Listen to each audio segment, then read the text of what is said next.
Welcome to this MOOC on Sociology of Health and Illness.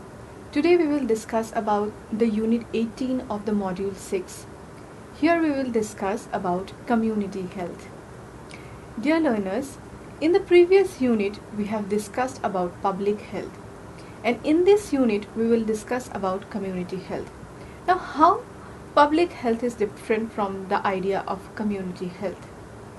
Public health is a broader discourse concerned with preventing disease, prolonging life, and promoting healthy behavior that impacts the entire nation or nations. But community health is a small part of it that focuses on smaller geographical areas. We will try to understand it further in this unit. Now, before understanding the meaning of community health, it is important to understand the meaning of community. A community is a collection of people who interact with one another and whose common interests or characteristics give them a sense of unity and belongingness. A community is a group of people in a defined geographical area with common goal and objectives and the potential for interacting with one another.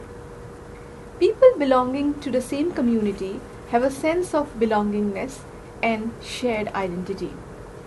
Some communities may be small and share almost all the traits, while other communities may be large and scattered, who may share only some of their common interests and involvement in certain goals. A community is often defined by its geographic boundaries and is thus called a geographic community. A community demarcated by geographic boundaries becomes a clear target for analysis of health needs to form a basis for planning health programs, and a geographic community is also easily mobilized for action. As mentioned earlier, a community can also be identified by a common interest or goal. A collection of people, although they are widely scattered geographically, can have an interest or goal that binds the members together, called as common interest community. Now let us try to discuss about community health. Community health is the part of medicine which is concerned with the health of the whole population in a definite geographic area and the prevention of diseases from which it suffers. The process is done taking into consideration the whole community in mind. In this method, firstly, diagnosis of diseases is made at the community level, then preventive measures are taken, and then suitable control programs are organized. Limited amount of money is also an issue when it comes to community health services. The limited amount of money makes it necessary to work out which among the important and preventable diseases are priorities, and then to decide on the most effective control programs that can be afforded. The medical services have traditionally been organized around curative medicine that is provided through dispensaries, outpatient departments, and hospitals. These services offer help to sick people who come and ask for it, but it becomes difficult when people do not come and ask for the services. The people who come for medicine can be cured of some diseases, but often it becomes difficult to alter the number of new cases of an illness which occurs in the community. To control the number of people who become ill, it is important to make preventive strategies stronger. To practice effective preventive medicine, it is necessary to make some simple health services available to all those people who are more prone to get sick. Some communities appear to have more sickness and deaths than other communities. Problems such as more children with malnutrition or more young people with tuberculosis or anemia are the focus of community health programs. Observations about health and disease patterns in a community and what can be done about them lead to the practice of community health. In case of individual person's illness, it is necessary to collect some basic information about illness and stage of illness that one may be suffering. This is done by registering the history of the person and those related to the person, physical examination, and other related investigation. This is followed by making a diagnosis regarding the problem or the illness. Same is with community. First, it is important to collect information about the whole community and then diagnosis of the health related problem and decide on the most appropriate community health treatment programs. And then finally follow up and evaluate the programs to see if the programs has led to any positive impact upon the health status of the community or not. A healthy community is a place where people provide leadership in assessing their resources and needs, where public health and social infrastructure and policies support health, and where essential public health services including quality healthcare are available. So, community health refers to the health status of a defined group of people and the actions of both private and public agencies to promote, protect, and preserve their health. For example, the health status of the people of Majuli in Assam and the private and the public actions taken to promote, protect, and preserve the health of these people would constitute community health. The term population health, which is similar to community health, has emerged in recent years. The primary difference between these two terms is the degree of organization or identity of the people. Population health refers to the health status of people who are not organized or who do not have an organized identity as a group or locality and the actions and conditions to promote, protect and preserve their health. Men under 50, adolescents, prisoners, white-collar workers are all examples of populations. However, community health refers to the health status of a defined group of people and the governmental actions and the conditions to promote, protect and preserve their health. Now let us try to discuss some of the factors that influence community health. There has been tremendous progress in health and life expectancy throughout the 20th century around the world. Many communicable and non-communicable diseases have been brought under control. However, there is still a long way for improvement. Many unhealthy lifestyle diseases have taken a toll on the human race. New and emerging infectious diseases like the COVID-19 has questioned the health experts' available resource in healing and protecting the human communities. There has been works at different levels by the government, private and also the individual levels to improve health. But there are a great many factors that affect the health of a community. As a result, the health status of each community is different. These factors may be physical, social or cultural. They also include the ability of a community to organize and work together as a whole, as well as the individual behaviors of those in the community. Now let us discuss some of those.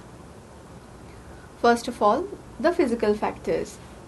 Physical factors include the influence of geography, the environment, community size, and industrial development. With regards to geography, a community's health problems can be directly influenced by its altitude, latitude, and climate.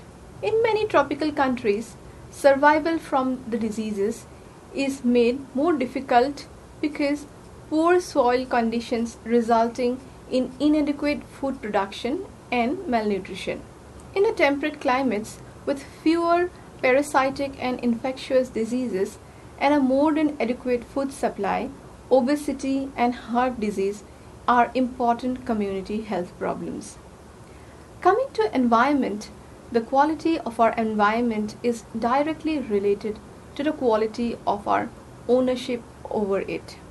Many experts believe that if we continue to allow uncontrolled population growth and continue to deplete non-renewable resources, succeeding generations will inhabit communities that are less desirable than ours.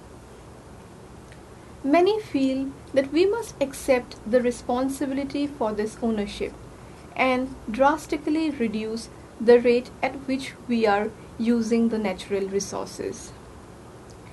Then comes the community size. The larger the community, the greater is its range of health problems and the greater is its number of health resources. For example, larger communities have more health professionals and better health facilities than smaller communities. These resources are often needed because communicable diseases can spread more quickly and environmental problems are often more severe in densely populated areas. It is important to note that a community's size can impact both positively as well as negatively on that of the community's health. The ability of a community to effectively plan, organize, and utilize its resources can determine whether its size can be used to good advantage or not. The next is industrial development.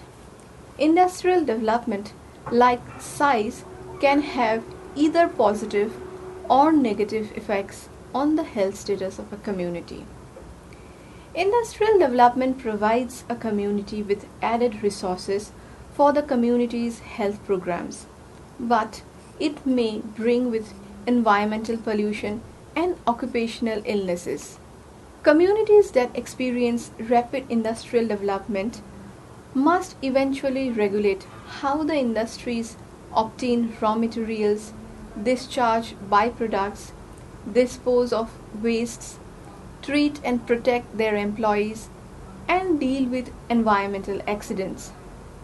Unfortunately, many laws related to industrial development are usually passed only after communities have suffered significant reductions in the quality of their life and health. Next comes the social and the cultural factors. Social factors are those that arise from the interaction of individuals or groups within the community.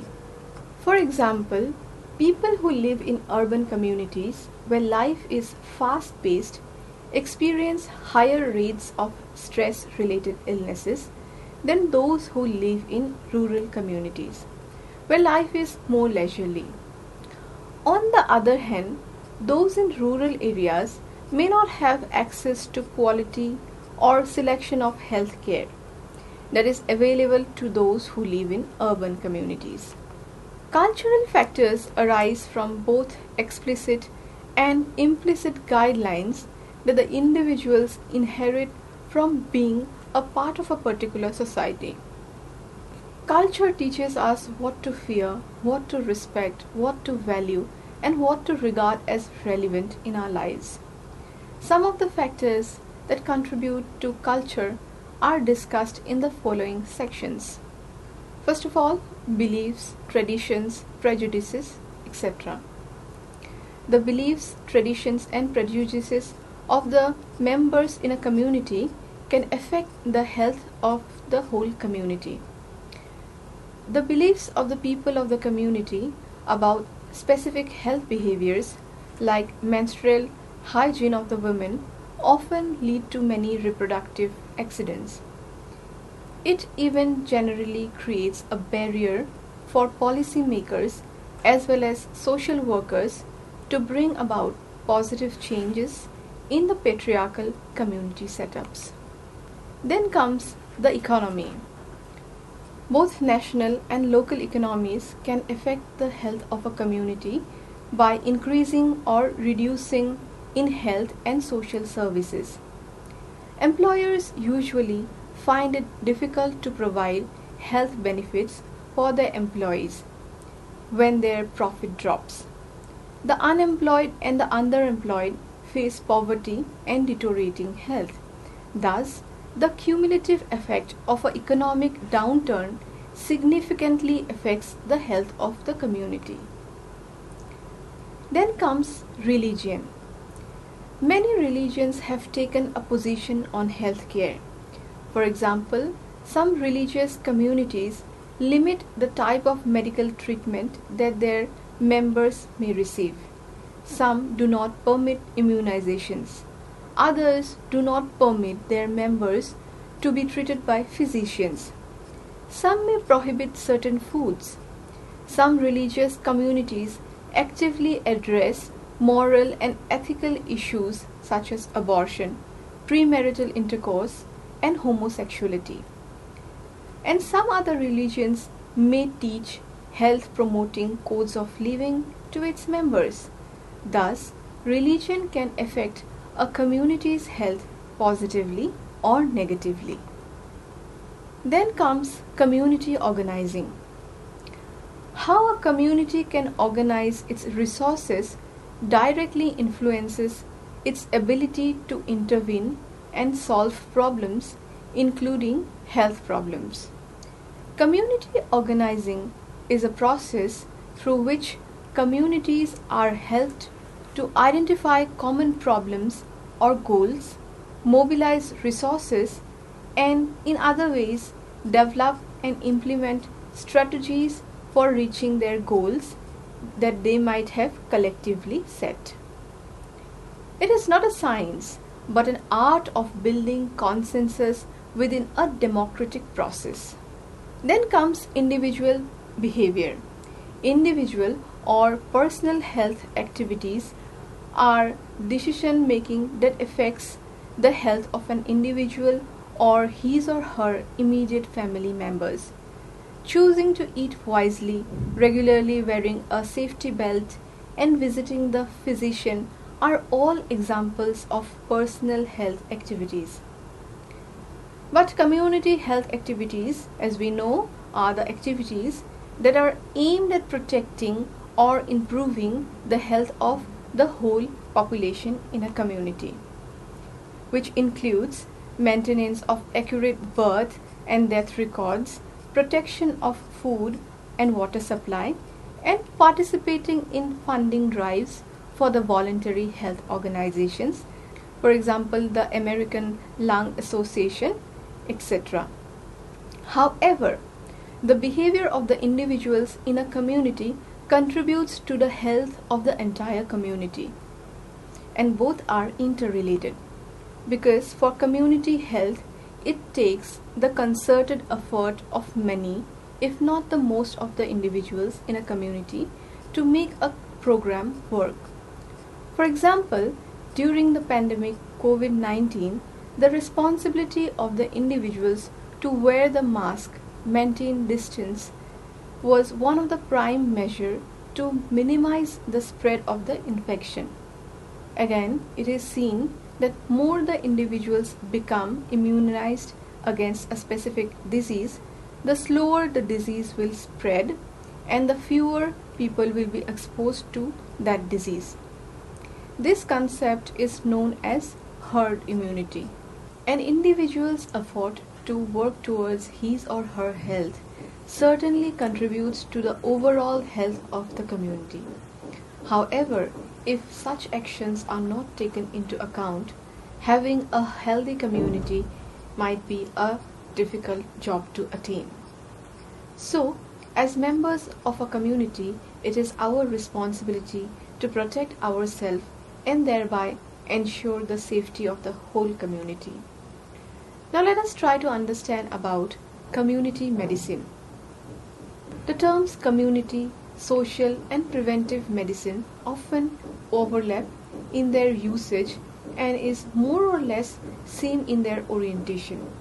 However, it has got different historical roots.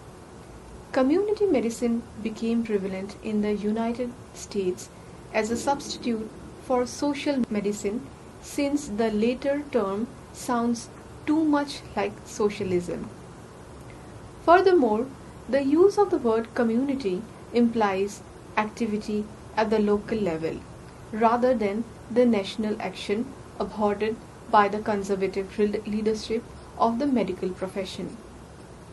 The term preventive medicine stems from a period in the United States when the public health was almost exclusively concerned with the prevention of infectious diseases and was dominated by the medical profession. Social medicine is a product of France, Germany, Belgium, and other European countries. Firmly based in the medical profession, it reflected a concern with the role of social factors in the etiology of diseases and the need for government actions in the area of disease prevention and medical care. Community medicine is a component in the public health service concept and has major implications in promoting community health.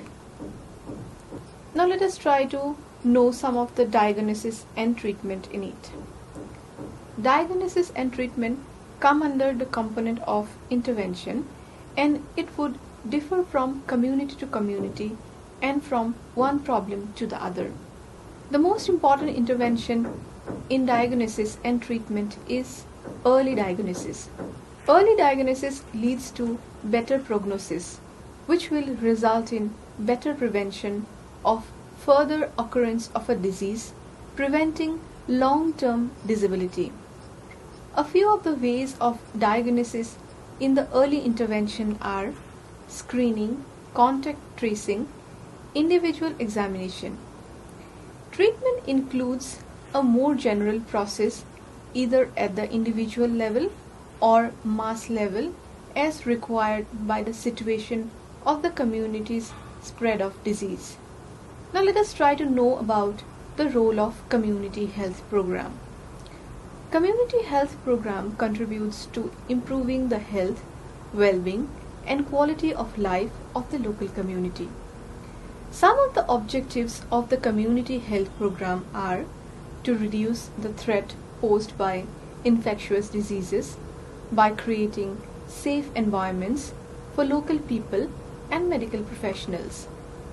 Then, to reduce the risk factors and to enhance the protective factors of non-communicable diseases and injuries by promoting a healthy lifestyle and environment.